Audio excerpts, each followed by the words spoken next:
Hi, everyone. I'm Sarah, your host for today's incredible story. Buckle up, because I'm about to share a tale that's equal parts inspiring and jaw-dropping. It's the story of Aurora, a woman who built her dream life from the ground up, only to face an unbelievable challenge from her own family. This story is called "The Day My Brother's Wife Declared My House Family Property." It's a wild ride, so let's dive in. Imagine this. Right after Aurora paid off her house, a huge milestone, her brother's wife, Sarah, declared it family property and tried to move in with her 2 kids. "We're going to live here," she said, and shockingly, Aurora's family backed her up. But Aurora? She had a few choice words that turned the tables and left Sarah in tears. Curious? Let's get started with Aurora's story. My name is Aurora, and I'm 34 years old. I'm just an ordinary woman with an extraordinary love for getting my hands dirty in the soil. Ever since I was a little kid, gardening has been my passion, my escape, my everything. While other girls were playing with dolls or dreaming of princesses, I was out in my mom's backyard, digging holes and planting anything I could get my hands on: seeds, bulbs, even random twigs I thought might grow. My parents thought it was just a cute phase, something I'd outgrow, but they were wrong. That love for plants never faded. It only grew stronger. By the time I was 18, I knew exactly what I wanted to do with my life. I headed to college to study landscaping and horticulture, determined to turn my passion into a career. My parents, though, they weren't exactly thrilled. "Are you sure you don't want to be a teacher or a nurse like other girls?" they'd ask, their voices laced with concern. But I was certain. I loved every moment of my studies, even the dry lectures about soil composition or plant diseases. Those classes were my foundation, and I soaked up every bit of knowledge like a sponge. After graduation, I spent a few years working for other landscaping companies, learning the ropes and honing my craft. It was eye-opening, but frustrating too. My bosses were nice enough, but they didn't share my passion. They'd rush through jobs, use cheap plants, and cut corners wherever possible just to save a buck. It drove me absolutely crazy. I knew I could do better, way better. So, at 25, I took a leap of faith that changed everything. I poured every penny of my savings into starting my own landscaping company. Let me tell you, it was terrifying. I was young, female, and entering a field dominated by older men. Would anyone even hire me? I had no idea, but I figured I had nothing to lose. That first year was brutal, folks. I barely made enough to cover gas and basic supplies. I was a one-woman show, handling marketing, bookkeeping, and all the backbreaking physical labor myself. My hands were constantly covered in cuts and calluses, and I'd wake up at 5 a.m. to work until dark, 7 days a week. There were nights I cried myself to sleep, wondering if I'd made a colossal mistake. But I kept pushing forward, driven by my love for creating beautiful spaces. Slowly but surely, things started to turn around. My first few customers were thrilled with my work, meticulous, thoughtful designs that reflected their vision. They started recommending me to their friends, and word of mouth spread like wildfire. In this business, that's everything. I wasn't the cheapest option out there, but I delivered quality. I listened to what people wanted instead of taking the easy route. By the time I was 28, my business was thriving. I could finally afford to hire a part-time assistant, and for the first time in my adult life, I felt stable. That's when I started dreaming bigger about owning my own home. I'd been renting a tiny apartment since college, and I was so over it. I wanted a space of my own, a sanctuary where I could experiment with plants and designs in my own garden. I spent months house hunting, but everything decent was way out of my budget. Real estate prices were astronomical, and I was just one person with a small business. But then I found it, a small house on the edge of town with a decent-sized backyard. The house needed work, but the bones were solid, and that garden? It had endless potential. The previous owners had let it go to ruin, weeds everywhere, dead shrubs, a lawn that looked like a dirt patch.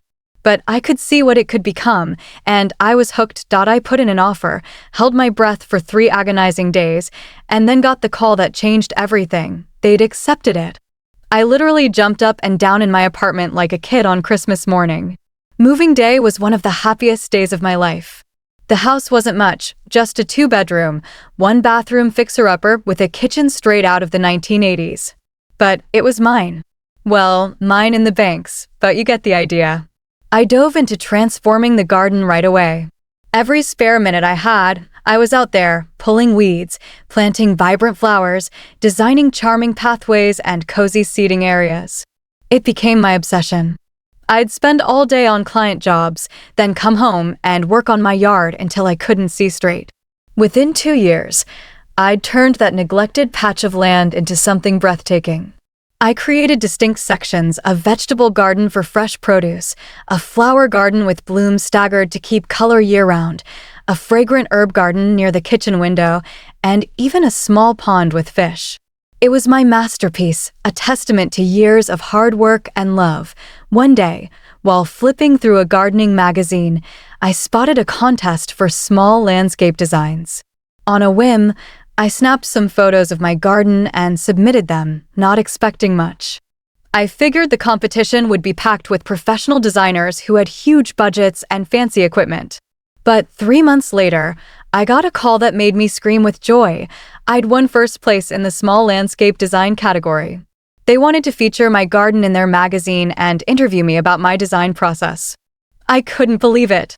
My little garden, born from sweat and determination, was going to be seen by people all over the country. It was a pinch-me moment, a validation of everything I'd worked for. But even with this incredible achievement, I never lost sight of my biggest goal: paying off my mortgage as quickly as possible. Every extra dollar I earned went straight to the principal of my mortgage. I didn't take vacations, didn't buy new clothes unless absolutely necessary, and kept driving the same beat-up truck I'd had since college. My friends thought I was nuts for living so frugally when my business was doing well, but I had a plan. I worked 60-hour weeks, took on every job I could handle, and funneled every spare penny into that mortgage. It wasn't easy, let me tell you. There were times I felt like I was missing out, watching my friends go on exotic trips or buy nice things while I ate ramen noodles and patched holes in my work clothes. But whenever I got discouraged, I'd stroll through my garden, breathe in the scent of blooming flowers, and remember why I was doing this. This house, this garden, they were my dream, my future, my security. And at 34, I finally did it. The house was mine, completely and totally, free and clear of any bank. It was the most exhilarating feeling in the world, a moment of pure triumph. I wanted to celebrate this milestone with my family, so I planned to share the news at a family dinner. My older brother, Marcus, is 37 and has been married to his wife, Sarah, for 10 years. They have 2 kids, Jake, who's 11, and Tommy, who's 7. They've always struggled financially, living in a cramped rental apartment. I'd been helping them out by paying their rent for the past 3 years, and on my rare days off, I'd have Jake and Tommy over to play in my garden. They loved it, even if they were more trouble than help sometimes, tracking mud everywhere or accidentally snapping a plant. Sarah would drop them off and immediately start commenting on my house. "Must be nice to have all this space," she'd say, eyeing my living room enviously. "The boys could really use a yard like this to run around in." I'd smile politely and change the subject, but her words always lingered, like a storm cloud on the horizon. The Saturday evening of the family dinner felt perfect. I brought an expensive chocolate cake and a good bottle of wine, buzzing with excitement to share my news. My parents always hosted Marcus and his family for dinner, so it was the ideal time to announce my milestone to everyone at once. As I walked into my parents' house, Jake and Tommy were already glued to video games on the TV. I set the cake and wine on the table, practically bursting with pride. "What's the treat for?" my mom asked, curious. "I have a big surprise for everyone," I said, beaming. But my mom waved her hand dismissively. "Everyone needs to eat first," she said. We sat down to dinner, and throughout the meal, Sarah complained endlessly about their landlord raising the rent and how cramped their apartment was. My parents nodded sympathetically, and I felt a twinge of unease. Finally, I got everyone's attention. "My news is, I've finally paid off the mortgage on my house," I announced proudly. "It's completely mine now." The table went silent. You could hear the kids' video game beeping in the living room, but no one said a word. It was like the air had been sucked out of the room. My mom broke the silence first. "Oh, well, that's nice, honey," she said, her voice flat, like she was reading a script. Marcus just grunted and kept eating. Sarah's face was a roller coaster of emotions: surprise, anger, fake happiness, then back to anger. "Well, congratulations," she finally said, but her tone was anything but happy. "But honestly, it doesn't seem fair. You don't have a husband or children like we do. You're lucky you could get your own house while we're stuck in a rental with kids." I took a deep breath, trying to stay calm. "Actually, I wasn't lucky at all," I said firmly. "I worked incredibly hard to build my company, buy this house, and pay off the mortgage. I sacrificed everything for 9 years." Sarah threw her fork down with a loud clang, startling everyone. "Your family, Aurora," she snapped. "That means your house is family property. Marcus and I can claim it." I was stunned by her twisted logic and sheer arrogance. "It's my personal property," I shot back. "No one else has anything to do with it." Sarah wouldn't back down. She started sobbing dramatically, turning to Marcus. "Your sister is being so selfish," she cried. "We need to think about our children. Jake and Tommy deserve to grow up in a house with a yard, not a cramped apartment." Marcus nodded. "She has a point, Aurora," he said, as if it were the most reasonable thing in the world. I couldn't believe my ears. I looked to my parents, expecting them to defend me, to tell Sarah she was out of line. But my dad spoke up instead. "Sarah's right, honey," he said. "They need the house more than you do." My mom nodded in agreement. "You have to think about the children," she added. I laughed, not because it was funny, but because I was so shocked I didn't know what else to do. "Where exactly do you think I should live?" I asked incredulously. Sarah didn't miss a beat. "We'll move into your house," she said matter-of-factly, "and you can rent an apartment or something." Marcus chimed in. "You earn good money, Aurora. You have a high income. You'll be able to buy a new house quickly." The three of them, Marcus, Sarah, and my parents, started talking among themselves like I wasn't even there, planning how wonderful it would be when Marcus and his family moved into my house. They discussed which room would be Jake's, how Sarah would love the kitchen, how the garden would be perfect for the kids. "The living room is so much bigger than what we have now," Sarah said excitedly. "And that garden Aurora built, the kids would love it," my mom added, as if I'd built it for them. I sat there, listening to them carve up my life, my home, everything I'd worked for, like I was invisible. They were dividing my house like I was dead, reading my will. I couldn't take it anymore.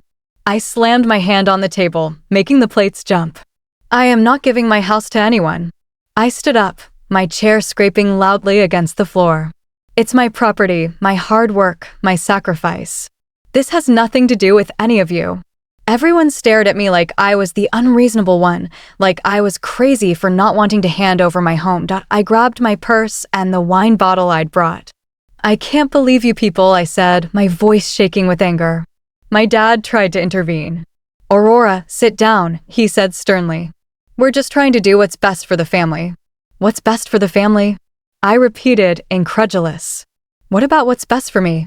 What about the fact that I worked myself to the bone for this?" Sarah was still crying, playing the victim. "Think about Jake and Tommy," she said. "They're your nephews. I've been thinking about them for 3 years while I paid your rent." I shot back. I headed for the door, their voices still buzzing behind me. "She'll come around," I heard my mom say. "She just needs time to think about it." "The house really would be perfect for us," Sarah added, her tears suddenly gone. I walked out, slammed the door, and drove home, my hands trembling with rage and disbelief. My own family had just tried to take my house, turning what should have been a joyful celebration into a nightmare. As soon as I got home, my phone started buzzing nonstop, calls from my parents, Marcus, Sarah. I ignored every one. Then the text messages flooded in. I didn't want to read them, but I couldn't resist. From my mom, "Aurora, you're being very selfish. Family comes first. Call me back." From my dad, "Your mother is upset. You need to apologize and do the right thing." From Marcus, "Stop acting like a child. We need to talk about this reasonably." From Sarah, "I can't believe you would put your own wants above your nephew's needs. Shame on you." I deleted every message without responding, thinking they'd realize how absurd they were being and apologize. But I was wrong. For 2 weeks, the calls and texts kept coming, each one more infuriating than the last. Oddly, though, I had a peaceful weekend for the first time in years. Sarah didn't drop off Jake and Tommy, and I could finally relax in my own home without worrying about muddy footprints or broken vases. My peace didn't last. On Tuesday afternoon, I was in my office reviewing estimates for upcoming jobs when my secretary knocked. "Aurora, your mother is here to see you," she said. My heart sank. I should have known she wouldn't give up. "Send her in, I guess," I said reluctantly. My mom walked in with her sweetest smile, the one she used when she wanted something. She sat across from my desk, folding her hands primly. "I wanted to talk about the house situation," she said. "I think you're being a little hasty in your decision." "Hasty?" I replied, incredulous. "Mom, it's my house. I bought it. I paid for it. I live in it. There's no decision to make." But she pressed on. "Think about Marcus and Sarah. They really need this. You've been so successful with your business," she said, gesturing around my office. "You could easily afford another house." I stared at her, dumbfounded. "Do you have any idea how hard I worked for this? I didn't go on vacation for 9 years. I drove the same beat-up truck, wore the same clothes, ate ramen noodles to pay that mortgage." "I know, sweetheart," she said, "but you're in a better position than Marcus and Sarah. They have children to think about." "And what about me?" I snapped. "What about what I want? What about the fact that I love my house and my garden?" My mom's face hardened, that stubborn look I knew from childhood. "Aurora, you're being selfish," she said. "Family should help family. You should be generous because you've achieved so much." That word, selfish, again, like a knife. As if keeping what I'd earned made me a terrible person. "Mom, I need you to leave," I said, standing and walking to the door. "You should be ashamed for playing favorites with your children like this." Her face turned red with anger. "You're making a big mistake, young lady," she said. "This family won't forget how you've acted." "Good," I replied. "Maybe then you'll leave me alone." She stormed out, her heels clicking angrily down the hallway. The pressure didn't stop there. Soon, relatives I barely spoke to started calling, Aunt Carol, Cousin Mike, even Great-Uncle Henry, who I'd only met at weddings. They all had the same script, fed by my mom. I was being selfish, cruel, unfair to Marcus and his family. When I asked if they'd give up their own homes, they couldn't answer. They'd stammer, deflect, or hang up. It was clear my mom was rallying the entire family against me, spinning a tale of my supposed cruelty. I thought they'd given up when the calls stopped after a few weeks. I was starting to feel normal again, focusing on work and enjoying my home. But then, one Saturday morning, I woke to loud voices and truck engines outside my window. At first, I thought a neighbor was moving, but the noise was too close. I threw on a robe and stepped outside, and my blood ran cold. A moving truck was parked in my driveway. 2 movers were unloading furniture and boxes, and standing in my front yard like she owned it was Sarah, directing them. "The couch goes in the living room, obviously," she said. "Be careful with those boxes. They have the kids' toys." Marcus was there too, arms crossed, acting like this was normal. Jake and Tommy looked confused and scared. I marched over, my heart pounding. "What the hell is going on?" I demanded. Sarah turned with a fake innocent smile. "Oh, Aurora, we're moving in. I hope you don't mind that we started early." "Moving in?" I said, my voice rising. "Are you completely insane?" Marcus stepped in, trying to play the calm one. "Aurora, don't make a scene. We talked about this. Let us bring our stuff in, and we'll work out the details later." "We didn't talk about anything," I shouted. "I told you no. This is my house." Sarah stepped closer, her eyes gleaming with manipulation. "Aurora, we terminated our lease," she said. "We have nowhere else to go." She called the boys over. "Jake, Tommy, come here," she said, then turned to me, her voice loud and dramatic. "Surely you wouldn't kick your own nephews out into the street, would you?" The boys looked uncomfortable, and Sarah had this smug smile, thinking she'd trapped me. But she'd underestimated me. I turned to the movers, speaking loud and clear. "Excuse me, gentlemen. You're on private property without permission. This is illegal trespassing. If you don't leave immediately, I'm calling the police and you'll all be taken to the station." The movers froze. One looked at Marcus. "Hey man, you said this was your sister's place and she was okay with it." "She is okay with it," Marcus said quickly. "Aurora, stop being dramatic." "I am not okay with it," I shouted. "This is my house and you have no right to be here." The movers exchanged nervous glances. They'd clearly seen disputes like this before. Without another word, they started loading the furniture back onto the truck. Sarah lost it. "No, wait," she screamed at the movers. "Don't listen to her. We paid you to move our stuff." But the movers weren't fools. They could see this was a mess they didn't want to be part of. Within minutes, everything was back on the truck. Sarah turned her fury on me, calling me selfish and heartless. Marcus tried to grab my arm. "Aurora, be reasonable. We're your family." I pulled away. "Get off my property now." Sarah marched to my front door and started kicking it, screaming about how unfair I was. "I'm calling the police right now," I said, pulling out my phone. "You have 30 seconds to get off my property." That got through to them. Marcus grabbed Sarah, dragging her away from my door. They loaded the kids into their car and drove off, Sarah still yelling out the window. Half an hour later, my phone started ringing, my parents, of course. I didn't answer. They left angry voicemails, but I deleted them without listening. Marcus texted, "You owe us money for a new apartment. Because of you, we have nowhere to live." I laughed out loud and texted back, "From today on, I won't help you with anything. Not 1 cent, figure it out yourself." A couple of weeks passed peacefully. I was working on a big landscaping project for a new shopping center, feeling like I could finally breathe again. But one evening, I came home to a sight that stopped my heart. My beautiful garden, my pride and joy, had been destroyed. Plants were ripped out, flowers trampled, pathways torn up. Someone had taken a shovel and demolished everything I'd worked so hard to create. I nearly cried, looking at years of effort in ruins. I had my suspicions about who did it, but I needed proof. I rushed inside to my laptop and pulled up the footage from my security cameras, which I'd installed after neighborhood break-ins. My family didn't know about them. There, clear as day, were Marcus and Sarah, systematically destroying my garden. Sarah was laughing as she pulled up my prize-winning roses. I uploaded the video to my phone and drove straight to my parents' house. Not bothering to call ahead, I walked right into my parents' house, where the whole family was gathered, my parents, Marcus, Sarah, and the kids. My mom looked surprised. "Aurora, what are you doing here?" Sarah tried not to smile, clearly enjoying my anger. "Someone destroyed my garden today," I said calmly. Sarah shrugged with fake innocence. "Oh no, that's terrible. There are so many troublemakers around these days." "Yes, there are," I agreed. "That's why I'm going to the police to find these criminals, especially since I have it all on video." I held up my phone and played the footage, showing Marcus and Sarah's faces as they vandalized my property. The color drained from their faces. My parents stared at the screen in shock. "I'm going to see you both," I said.